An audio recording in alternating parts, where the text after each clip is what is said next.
Bwana, mambo vipi mtazamaji wa Kiswahili TV? Kama kawaida upo na mimi Jivenga hapa mbele ya kipaza nikikupa taarifa za entertainment, politics na sehemu nyingine zote zinazohusu nyanja ya habari.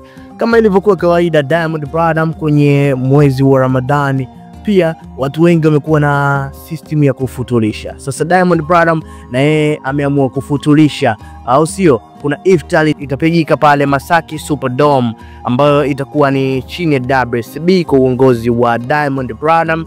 Wameplani kufanya hivyo kwa ajili ya kupata baraka. Akiposti masaa 13 yaliyopita, Alhamis tarehe 20 mwezi wa 3 mwaka 2025, mahali ni the Superdome Masaki. Karibu Wasafi Iftar. Hajaweka kuna wageni waalikwa wala nini. Hapa wameweka tu mahali na ameweka pia na tarehe ambayo ni tarehe 20 mwezi wa 3 ambayo ni Alhamis ya kesho kutwa hapo.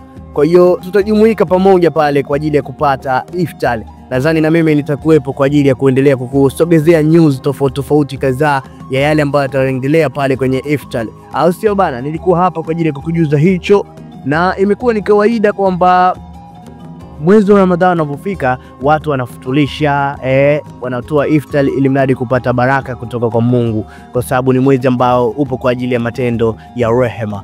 Mimi naona kama namna fulani hivi huu mwezi usiishe, yani ubaki hivi, kwa sababu kama kuna vibaraka fulani hivi vya Mungu vinashuka. Nikushauri na wewe msikilizaji unayesikiliza Kiswahili TV kwa sasa pia, kama upo kwenye mfungo na hata kama hujashiriki mfungo, usiache kufanya matendo ya rehema, kwa sababu haya matendo sio tu kwa ajili ya watu wenye pesa ama hata yeye ambaye una maisha ya kawaida unaweza ukafanya hivyo kwa mtu yoyote, na hata kama huyo mtu unayemfanyia atakuwa anajiweza na maisha mazuri, lakini cha msingi umejitoa kwa ajili ya kufanya mchango wote katika maisha yake kama sehemu ya baraka kutoka kwa Mungu, utazipokea.